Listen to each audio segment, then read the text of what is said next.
Welcome, everyone. Thanks for joining for the October Wisconsin Coalition for Social Connection meeting. Excited for you all to be here. For those of you that don't know me, my name is Suzanne Morley. I'm a health promotion program coordinator with Wisconsin Institute for Healthy Aging, and I coordinate the Wisconsin Coalition for Social Connection, among other things. I'd love for you all to introduce yourselves in the chat, your name, your organization. And then icebreaker for today's meeting, I'm stealing this from a meeting I was on a week or two ago because I thought it was really fun. If you want to share an exciting or scary or fun wildlife encounter that you've had. So I'll share mine, and then everyone else, if you wouldn't mind dropping yours in the chat.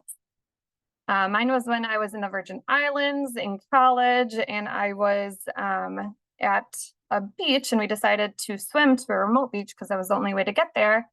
And while we were swimming over there, there was a very, very large stingray swimming underneath us. So it was kind of exciting, kind of fun, but definitely a little scary too.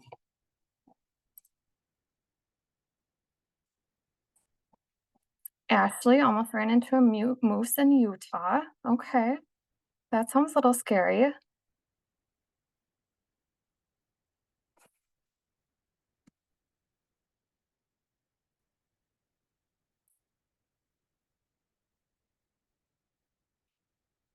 Ran into a coyote on the bike trail. Oof, my husband was just hunting over the weekend and he ran into a coyote while he was hunting. He said it was pretty scary. Rachel found a snapping turtle. Kathy snorkeling with manatees. I've done that too. That's lots of fun. Linda, bears visiting your bird feeders. Oof. Sarah, a skunk under your porch. Good thing you didn't get sprayed, definitely. They're coming in fast now. Janet, a black bear. Helen, oh, missed it. But another bear. Half-eaten deer carcass out of your office. Oh no. A skunk. Family of stingrays. That sounds fun. A buffalo, Kathleen. Carmen bears. A porcupine. That would be fun. Maybe a little scary too. Paul, a rattlesnake. Steph, a rattlesnake. Yeah, you kind of never know what you're gonna run into when you're out in the wild, definitely. Well, thanks everyone for sharing. Feel free to keep dropping those in the chat, but we'll go ahead and get started with our meeting for today. So we have a few guest speakers to start us off. We'll hear from Midstate Independent Living Choices, Two Dogs Coffee, and the ADRC of Waukesha County before we go into some coalition updates, talking about the Social Connection Awareness Week Summit and all of the resources that we have available for that. And we'll do a brief update about the Policy Champions Committee. And then we have some time for discussion. If we have time for that, we'll do a little bit of interactive discussion and then we'll wrap up. Well, I am going to turn it over right away to Alex with Midstate Independent Living Choices, who's going to talk a little bit about their organization and adapted ice skating events. So take it away, Alex, whenever you're ready. All right, thank you. My name is Alex Lena. I'm the Independent Living Department Manager at Midstate Independent Living Choices. I was asked to speak a bit about our organization and some of the recreation events that we put on. So you can go to the even the next one. Midstate Independent Living Choices, or we call MILK, it's just a lot easier, is what is considered an independent living center or a center for independent living. It is a center that is designed and operated by people with disabilities. So 51% of our staff and board are required to be people with disabilities. So we're operated by people with disabilities for people with disabilities, providing services. We are the only disability-led services in this kind of realm. So that is a unique thing about us. We all 72 counties in the state of Wisconsin are covered by an independent living center. Just depends on where you live, is where what's covered. So we cover 11 counties and 3 tribal regions in our section of the state. So we go from Adams County all the way up to Vilas and Florence County and kind of everywhere, everywhere in between.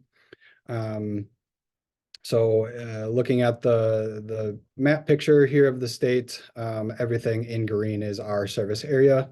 The other states or the other centers cover various parts of the state. So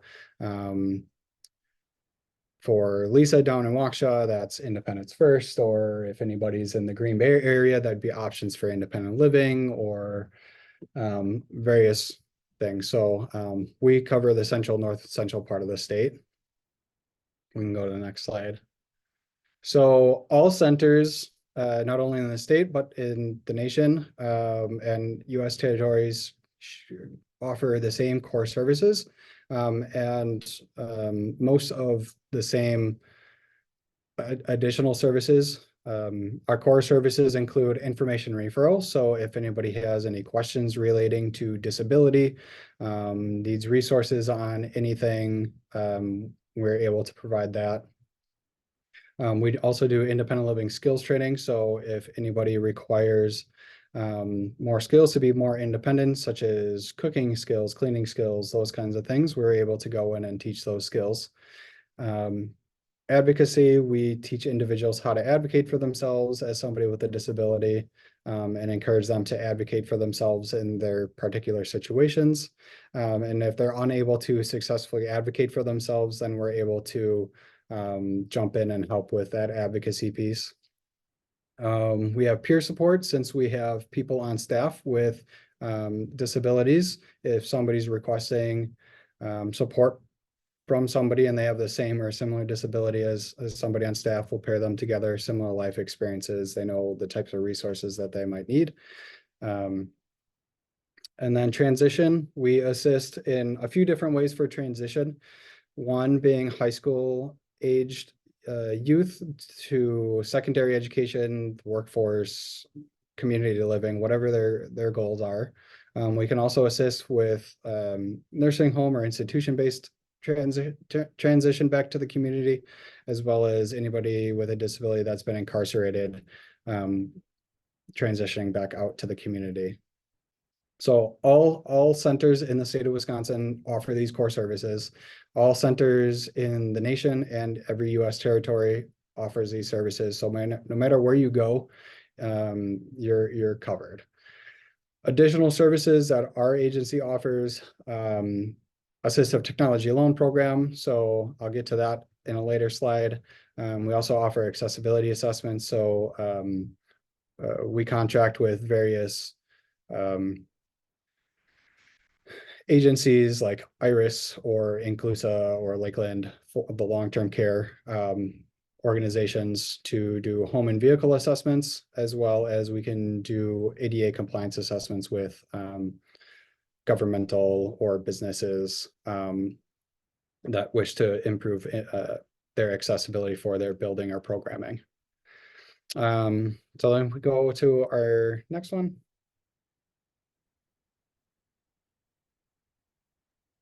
One additional thing that we do is we run different community events. We run an adapted kayak event for the last 17 years. That generally happens sometime during the summer.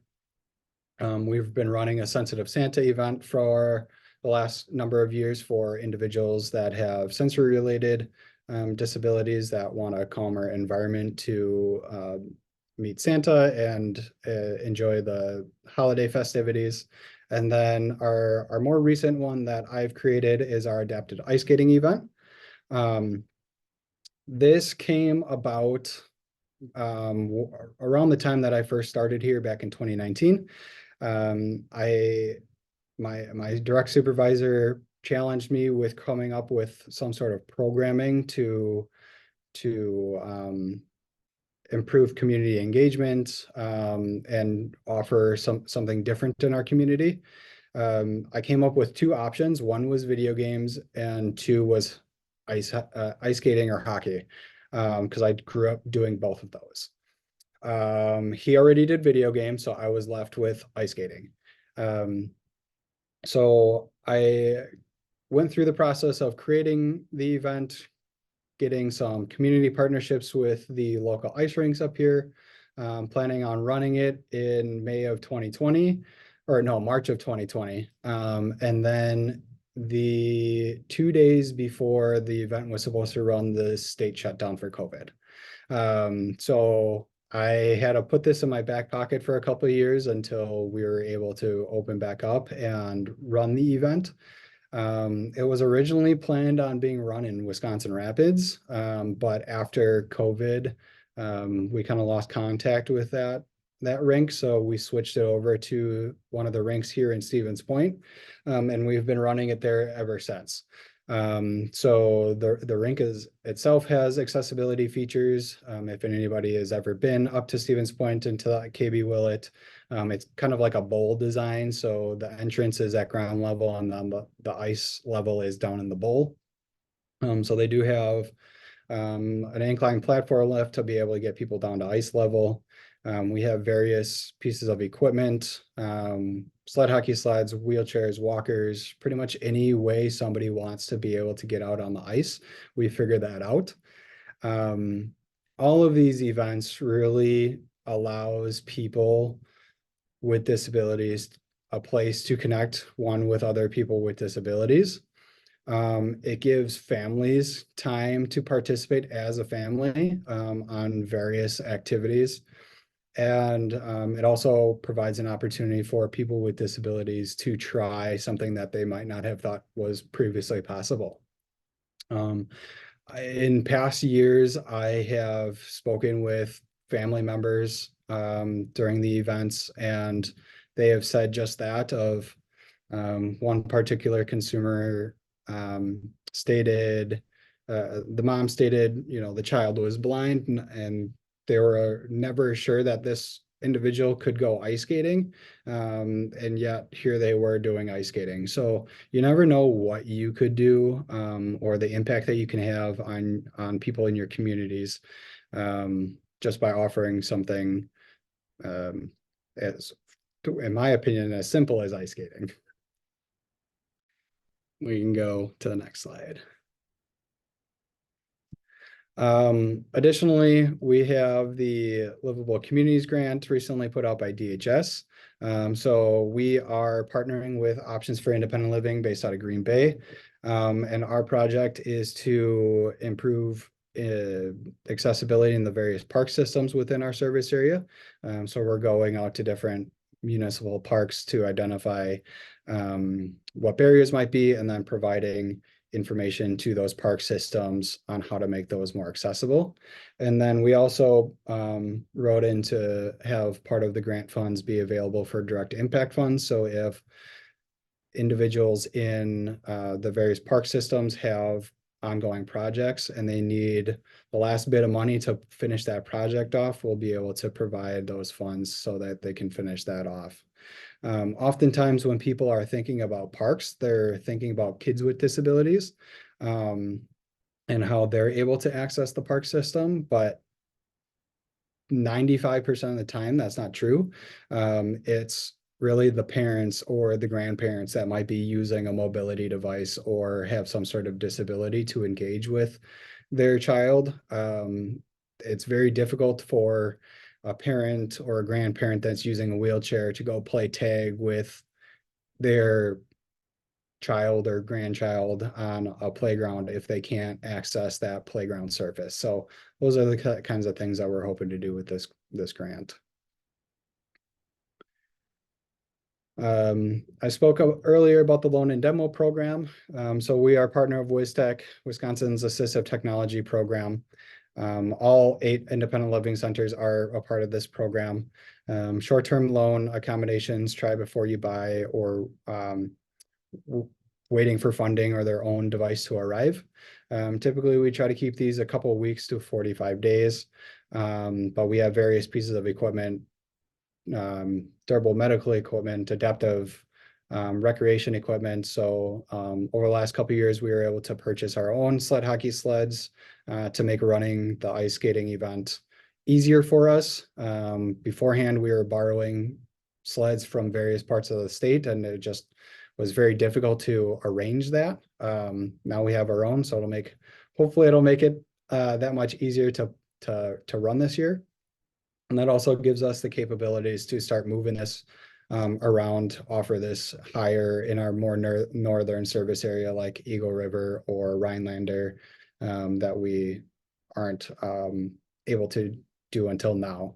We also have other adaptive recreation stuff, kayaking equipment, fishing equipment, adaptive action track chair. It was just returned today with from somebody that just took it for pheasant hunting, and it's going back out on Friday. So that's always a popular thing for the fall for our loan program. All right, questions? I flew through that thing in I think record time. Perfect. Thanks, Alex. If anyone does have any questions, feel free to either drop them in the chat, come off mute, raise your hand. We'll give a minute or two for opportunities for questions. And thanks, Alex, for sharing.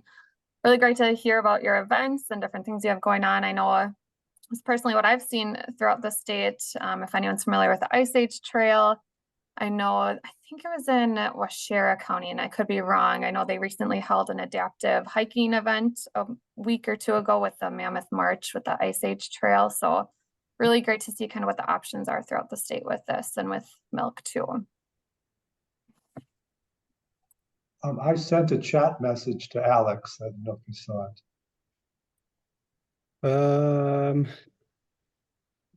So the question, do you work at all with Lions clubs? Some Lions clubs have a BOLD, Blind Outdoor Leisure Development Program, which provide adaptive outdoor activities for people with vision impairments, such as cross-country skiing, biking, hiking, and others. Not directly. We obviously will work with them if they've reached out to us about something, but I have not actively reached out to them, especially about adaptive recreation-based stuff.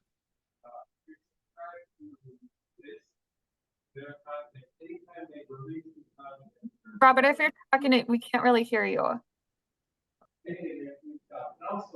Oh, I wasn't saying anything. Okay. Yep. Okay. Oh. Or if But- anyone but- else but- is saying something, feel free to jump in. Otherwise, I saw Helen, you raised your hand.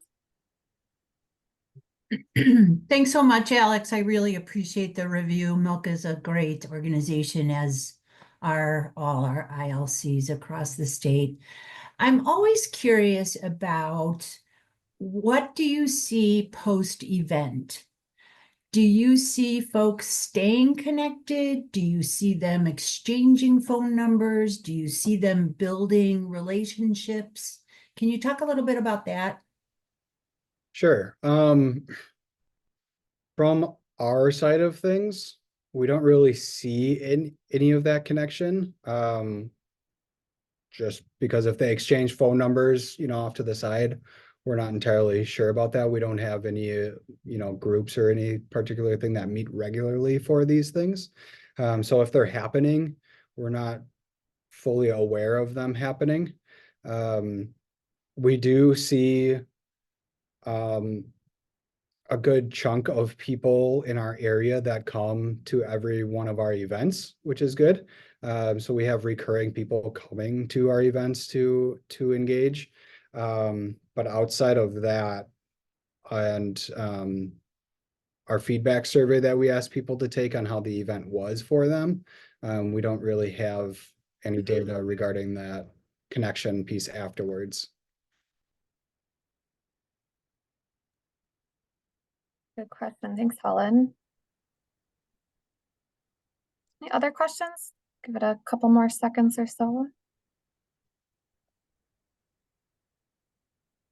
Awesome. Well, I do see Alex's contact information is on the screen. So sounds like if there's any questions after this meeting, feel free to reach out to him. Thanks, Alex. Yes, thank you. All right, I'm going to turn it over to Kami Ward, who runs Two Dogs Coffee. So Many of us in this meeting are professionals working in this space, but we're also community members. So I really wanted to highlight Two Dogs Coffee. It's about 5 minutes away from where I live in Adams County, recently opened in July, but it's a really good example of bringing community members together in a rural area. So I'll stop sharing and let you share your screen. Okay, thank you.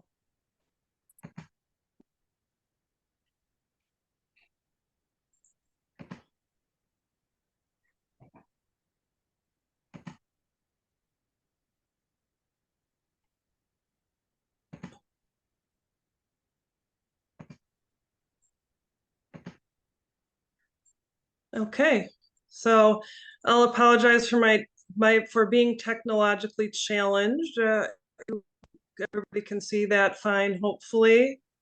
I think it's still My name is loading. Might just take another minute or two to load. It's not working. I can see it coming. Okay, it's getting there. It's just a little Okay. bit slower. I can see it now. Okay, thank you.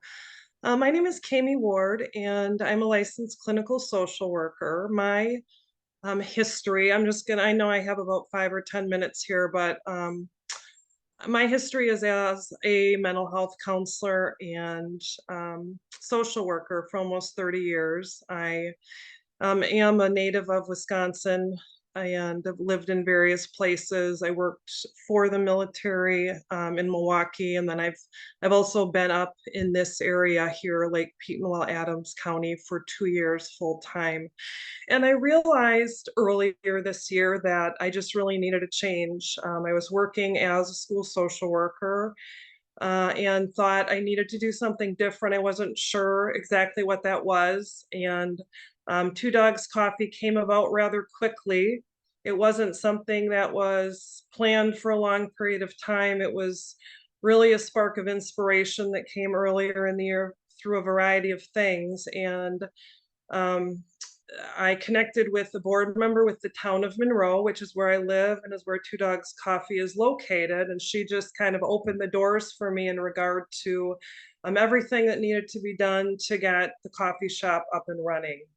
And so a lot of things related to the coffee shop now, as I mentioned, it's about 3 months old.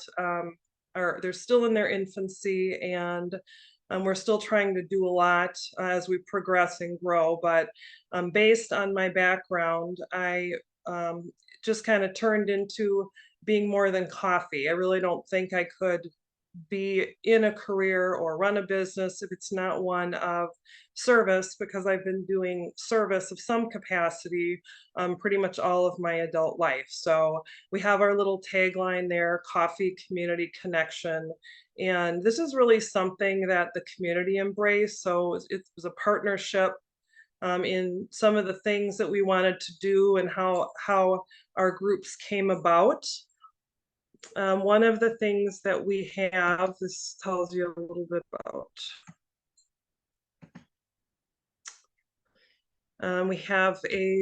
We're located in a historic church. I don't know if any of you are familiar with where we're located, but as it said in the first slide, we're at Lake Petenwell, and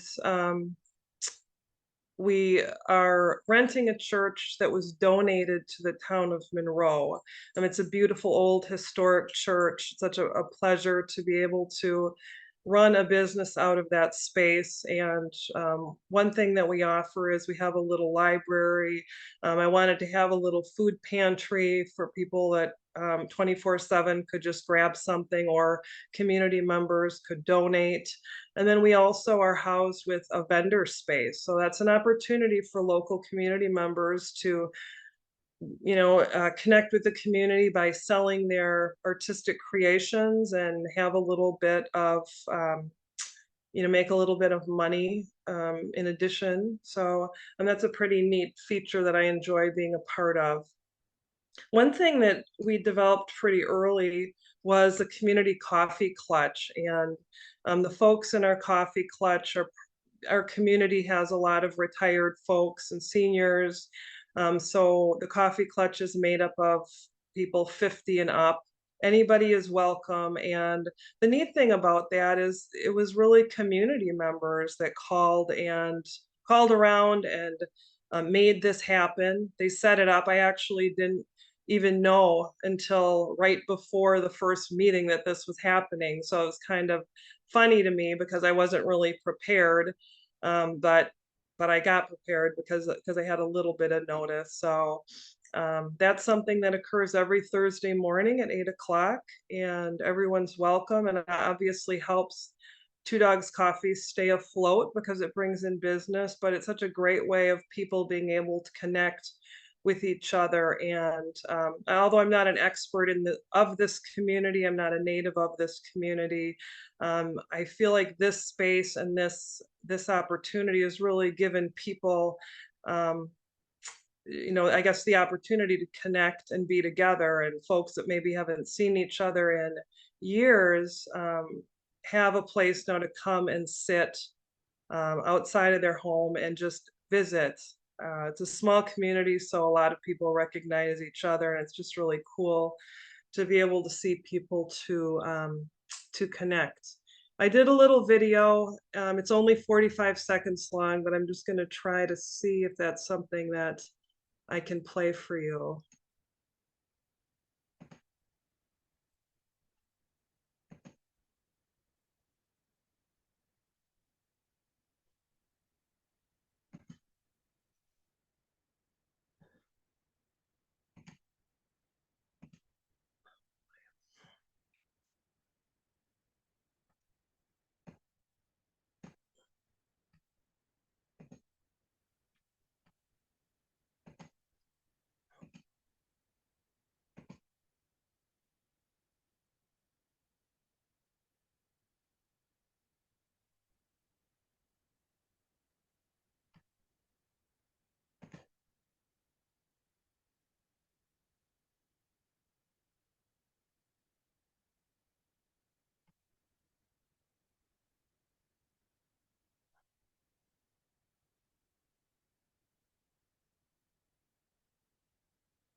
Doesn't look like it's working yet, Kimi. I don't know if you had a chance to open it, or if you maybe want to even drop me the link, I can share it out.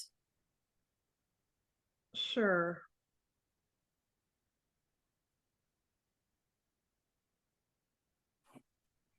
Okay. Yeah, in the interest of time, I'll just regroup on that one. Let's see. Yeah, happy to share it out maybe towards the end if we have some time, or I Sure. can share it out with the meeting summary after this too. Yeah. Oh, it's fine. It was just a little 45-second interview of, a few of the folks talking about what they liked about the Coffee Clutch. So not a big deal. Okay. Another thing that we did is we want to be charitable. We want to gather together and we want to benefit our community, and we want to benefit important causes. Again, based on my history, suicide prevention is really important to me, and Suicide Prevention Awareness Month was last month. So it was another opportunity for the community to connect. It was very successful. People were generous, and someone said, let's do this every month. And so we're going to do another one this month, and that's going to be for disaster relief for the hurricane victims. So that we're looking at doing these the fourth Thursday of the month. I don't think with November and December we will be, but that will be our next event where we donate food. People come. A gentleman by the name of Mike Clark does live music. We have a little silent auction, and again, this month was really successful, and we had about 40 participants, or actually last month. So I think that's really a really good turnout for our community and the size of our immediate community. But anybody's welcome to come, and there's no obligation. Again, the meal is free. If people want to make a donation, they can. And so that's what we're looking at doing this month. Any questions or further information, feel free to reach out.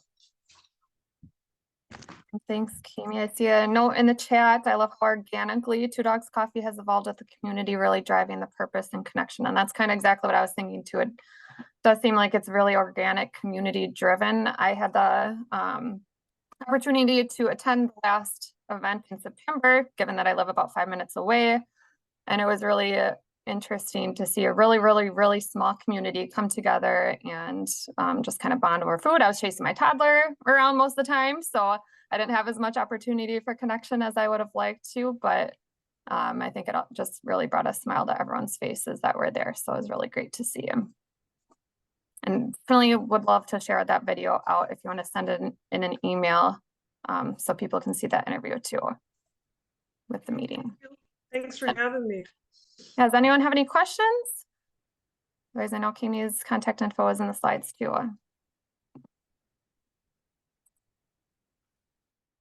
Awesome, thanks so much. Share my screen again. And Lisa is going to share a little bit about the new social connectedness coalition that the ADRC of Waukesha County is working on developing. Lisa, did you want to share your screen? Did you have any slides? I didn't really prepare any slides. That's no, okay. So, all right, sounds good. but I might share at one point. So thanks for having me. Suzanne asked me just to come on. We were talking about something earlier or later last week, and she asked if I'd come and just talk about it here. So obviously, social isolation and the impact of that has always been a concern for the aging population. As far as I've been in my career and even longer, this has always been one of the top issues. But obviously, during COVID, became a more pointed look at social isolation. During that time, we were able to use some of our Older American Act funding and our transportation services funding to really up the services we provided in that area. We had to change how we were delivering home delivered meals. And so our volunteers weren't seeing our consumers every day. So we added kind of a weekly check-in, a friendly visit sort of phone call check-in to that program during COVID. We also, during COVID, created just sort of random check-in calls with our residents that we were aware of, our older adult residents who lived alone, and just kind of created some connection and check-in with them as well. Post-COVID, the positive impact is that the rest of the world now saw the impact of social isolation, not only on older adults, but adults of all ages and circumstances. And this topic around social isolation and the need for social connection really came much more into focus and has garnered a lot of attention and research.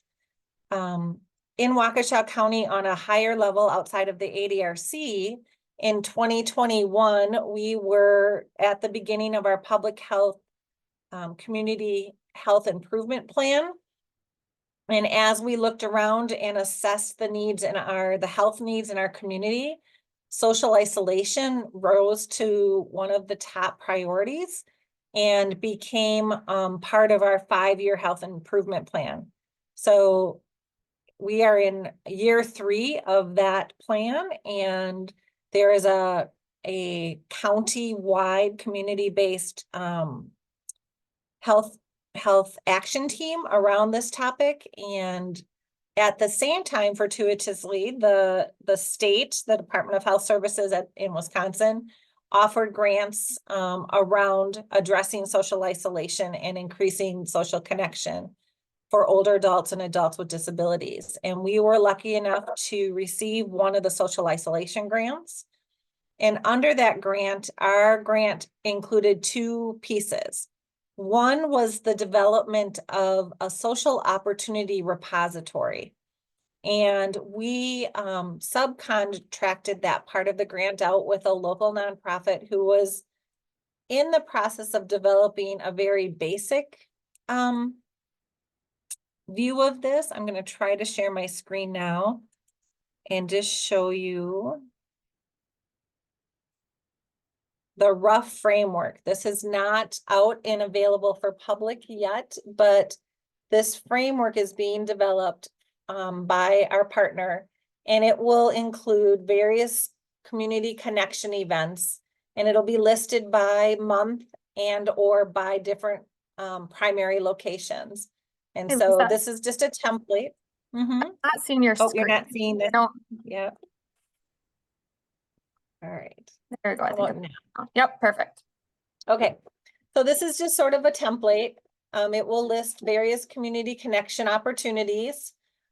These opportunities that will be listed here will be for older adults and adults with disabilities. So it won't be a listing of every activity in our community, but so it'll be listed by month, and then it'll be listed maybe like by location. So our libraries, our parks and rec, different things. And this is being developed for both Waukesha and Milwaukee County. So this is a very rough framework right now. I would click through some things, but they're not necessarily even live links. But this is one part of our grant. The second part of our grant is to form the Waukesha County Coalition for Social Connectedness. And that coalition is, our vision for that coalition is to raise awareness of the potential health impacts of social isolation, the role that social connection plays, to be able to identify people who are at risk and identify various connection opportunities and to match them. And then also to identify gaps in our social connection opportunities that are available. We're doing a good job of collecting those social opportunities that are currently available, but they may not be the ones that people are looking for or are interested in. And so we also want to identify those and work with our community partners to create those connection opportunities.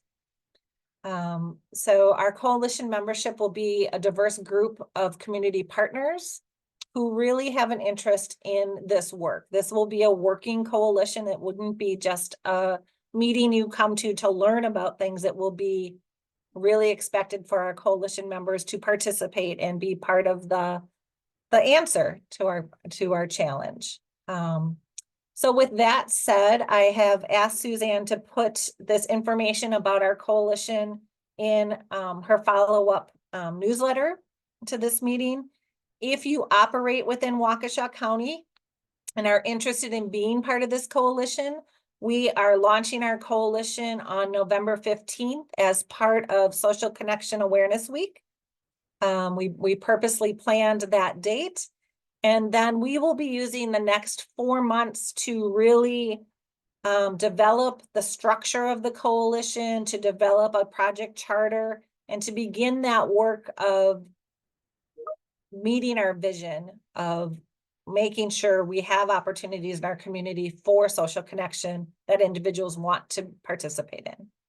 So the work is just beginning. It is moving fast and furious right now, but we're very excited about everything that's happening. I think that's what I wanted to say. Awesome. Thanks, Lisa, for sharing. And I see Terry dropped the link in the chat for the Waukesha County Community Health Improvement Plan for more information on the health priorities in Waukesha County. Anyone Thanks. have any questions for Lisa at all?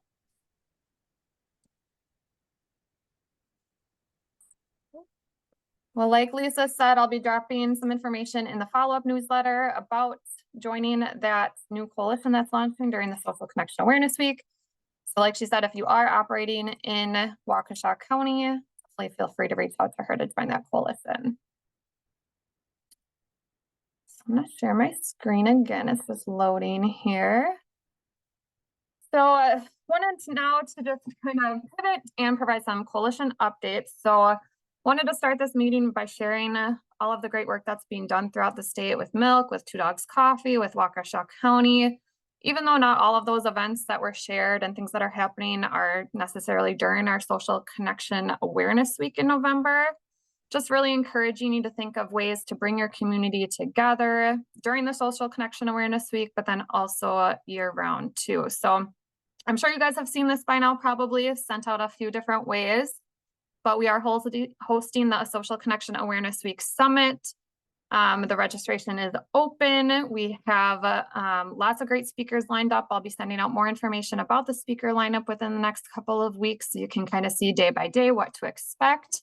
But our topics will starting off strong on Monday, talking about the power of connection, kind of going into some of that background data and research about social isolation and loneliness. We have a great panel discussion lined up.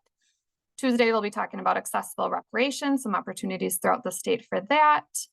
We'll be talking about coalition and community building, so making that community-driven change by either doing things that are kind of at that grassroots organic level, or developing kind of standardized or systematic coalitions.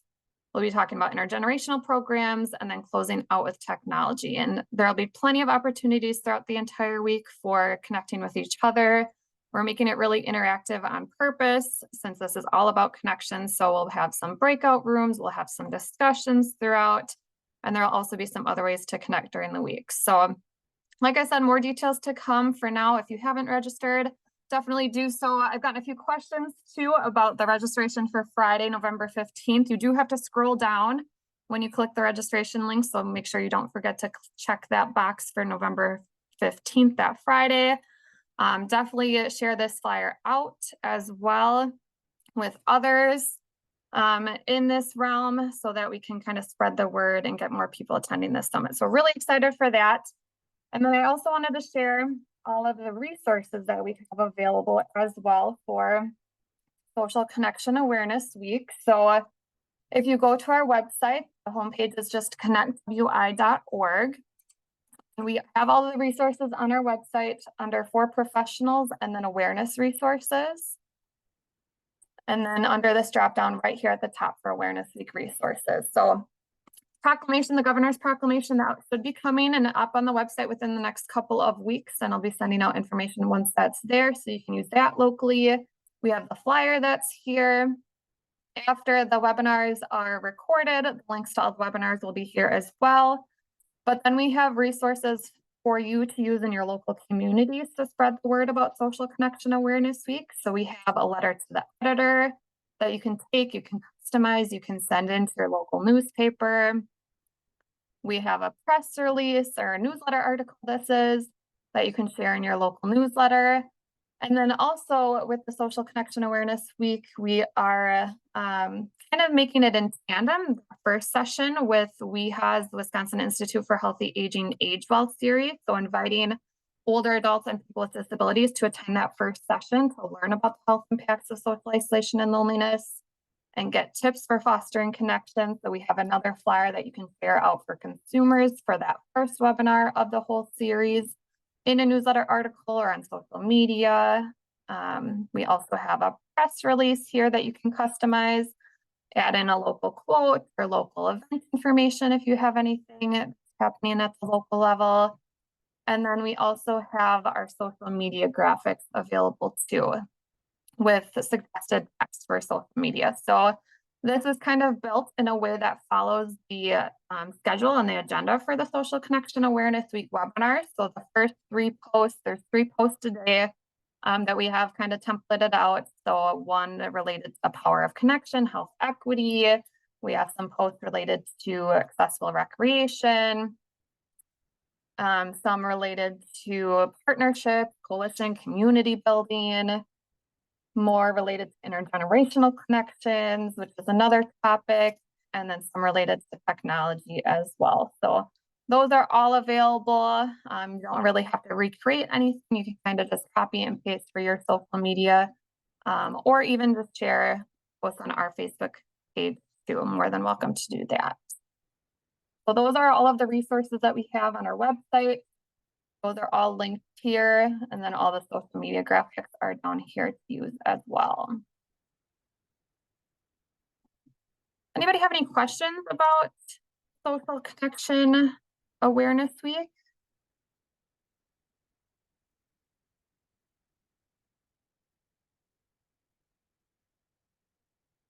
Okay. I will go back to share again. Janet, do you want to provide a quick update about the Policy Champions Committee? Sure, happy to do that.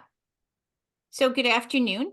The Policy Champions Committee has about a dozen members that have been identified. We met earlier this month with a small group called our decision-making team to just lay out sort of how often we would meet, how would we be communicating, how would we make recommendations to our decision-making team about policy that we'd like to advance as a coalition, and then how we would share messages out to the larger coalition.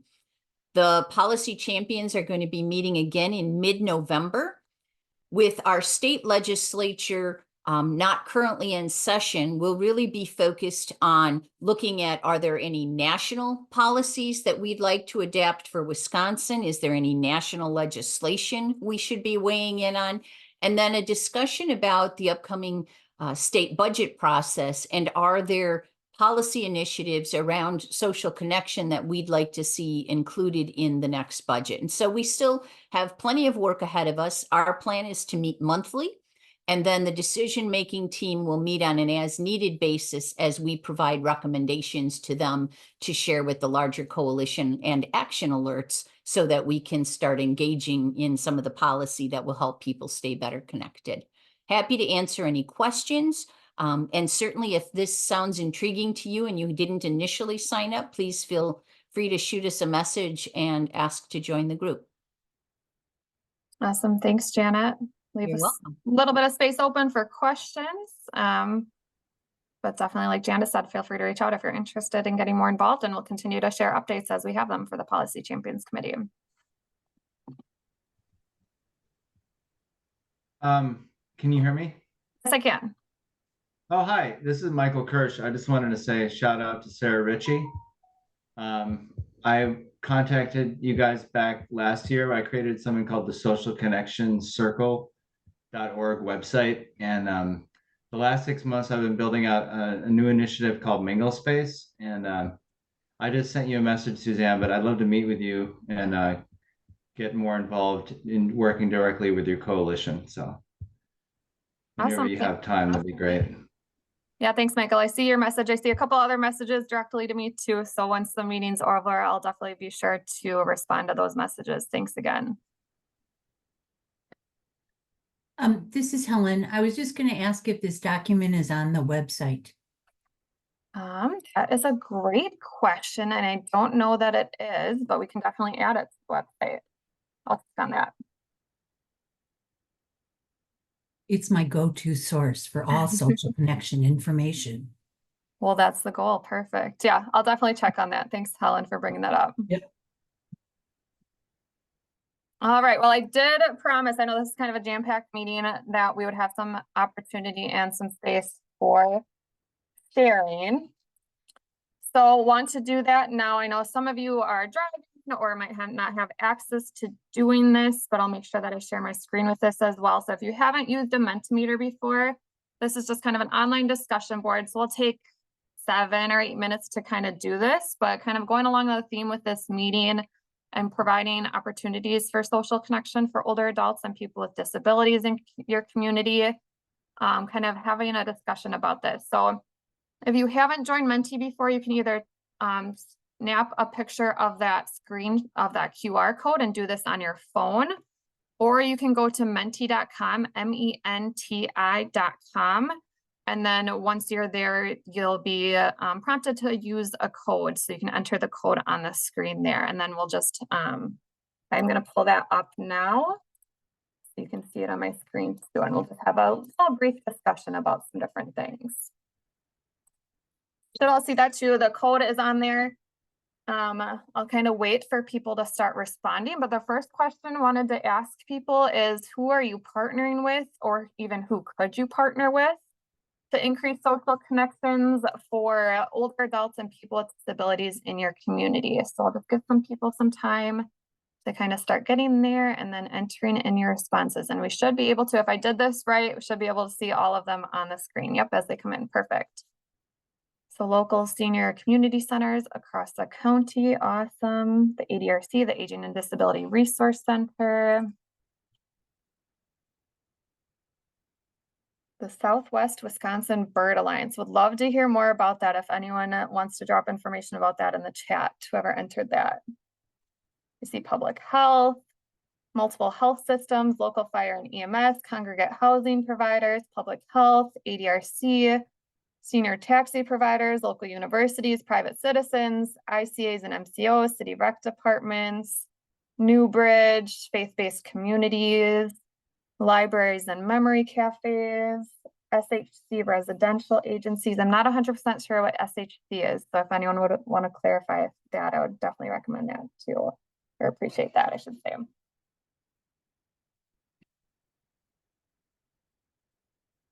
You can also feel free to drop these in the chat too if you aren't able to connect to the Mentimeter.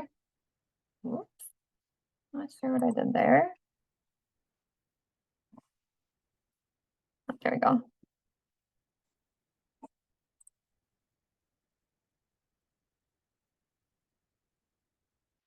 Community Leisure Center, I see. Supportive Home Care, SHC. Thank you for putting that in the chat. Kids Impact Community, senior centers. We heard coffee shops today. Alex shared about partnering with a local ice skating rink. Some things to add there. Lions clubs.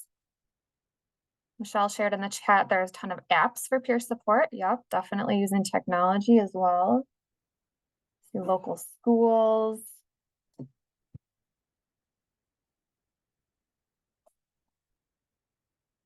Alliance of Therapy Dogs.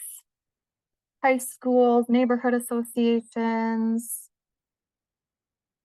And Kathleen, I see you shared the link for the Wisconsin Board Alliance in the chat too. So thanks for sharing that. If anyone else is interested, I'll be sure to share that too.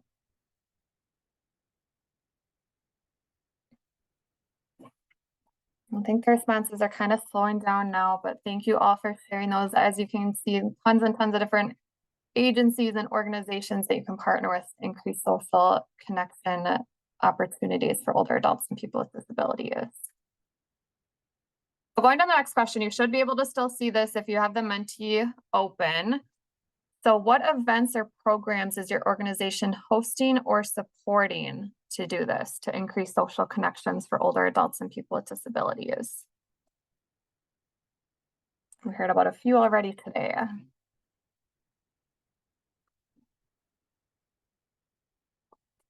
Bingo, love bingo. Birding by ear. I'm assuming that's part of the Wisconsin Bird Alliance Association, but maybe not. Social opportunity repository. Awesome. Again, feel free to drop these in the chat as well. Gallery night, once a month Sunday dinners, adaptive cycling, community conversations, film screening, multiple intergenerational programs through KIC. If whoever entered that could clarify what KIC is in the chat, that would be great too. Live music, organization networking events, awesome.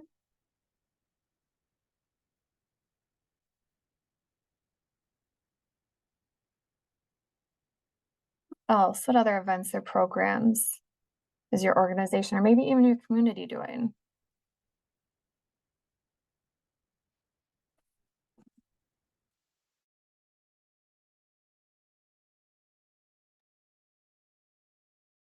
Digital literacy training, awesome.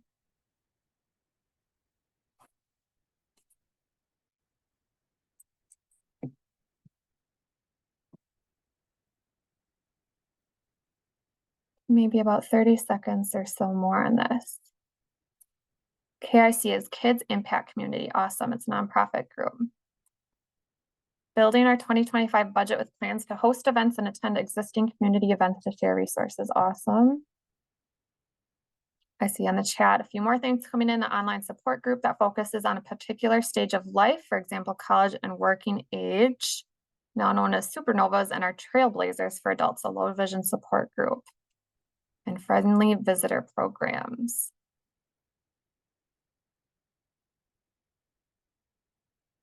Awesome. Lots and lots of great different programs and events being shared. I'll be sure to share these out too after the meeting.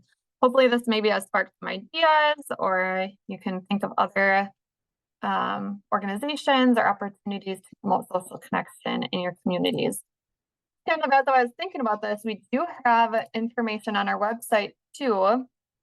We have a repository of activities and programs as well. It's called the Social Engagement Innovations Hub. So this is run and coordinated by Commit to Connect, which is a national organization. So you can go here, it's linked on our website, and you can kind of search through different opportunities, events, programs, services that you might be able to implement in your community too. So that is under our For Professionals Connection Resources page on our website. I know we just have a couple of more minutes now left. If anyone does have anything else to share, feel free to drop that in the chat or come off of mute, raise your hand. I see you. One more in the chat. A Wings for All, an 80s dance night and a Halloween dance night. Awesome. I've been seeing recently on social media, lots of retirement communities are hosting trick-or-treating for little kids to come in and kind of get that intergenerational connection with the older adults in the retirement communities. So lots and lots of great things happening. So just a few reminders. We have our Facebook page, connectwi.org. Like I said, I'll be sharing out all of the graphics during Social Connection Awareness Week on that Facebook page. So feel free to share ours to your pages. A reminder to join the Nationwide Network of Champions as well. That link and QR code is on the screen. We have a Wisconsin community where you can chat with people in Wisconsin. You can also chat with people throughout the nation about social connection activities, get ideas, learn from others. You can post your own questions and discussion boards, kind of stay up to date on new activities and resources as well in that Nationwide Network of Champions. So really encourage you to be a part of that. Save the date for some of the upcoming meetings, future network meetings. Our next one is in December. Of course, in between then, we'll be doing the Social Connection Awareness Week. And then again, we'll be meeting the third Tuesday of every other month in 2025 as well. So the recording for this meeting will be sent out by the end of the week. If you were forwarded this meeting invite or the recording, but didn't receive any emails from me about the meeting, please contact me so I can get you on the list. My email is on the screen. I know we just have a couple minutes left. I do see a couple other things in the chat. So staff asking what the Friendly Visitors Program is. So if whoever entered that would be able to respond to stuff, that would be great. And then I see Kathy added another thing about the Alliance of Therapy Dogs, which provides therapy dog certification and insurance and helps match them to visits, either schools and senior communities or other places. So awesome. Lots of great examples being shared.